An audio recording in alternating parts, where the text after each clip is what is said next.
آج کا سوال ہے کہ اگر کوئی شخص روزہ کی حالت میں گلوکوز چڑھواتا ہے تو اس سے روزہ ٹوٹ جائے گا یا باقی رہے گا؟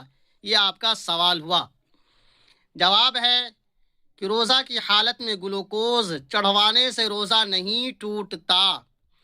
اس کی وجہ یہ ہے کہ دوا براہ راست دماغ یا معدے تک نہیں پہنچتی، بلکہ رگوں اور نسوں کے واسطے سے جاتی ہے، اور رگوں کے ذریعے معدے یا دماغ تک دوا کے پہنچنے سے روزہ فاسد نہیں ہوتا ہے۔ یہ آج کا آپ کا سوال اور اس کا جواب ہوا۔ تو مزید اس طرح کے ویڈیو دیکھنے کے لیے آپ یوٹیوب پہ او اے ندوی کو سبسکرائب کر لیجئے۔ اگر فیس بک یا انسٹاگرام پر آپ دیکھ رہے ہیں تو عزیر انظر کو فالو کر لیجئے۔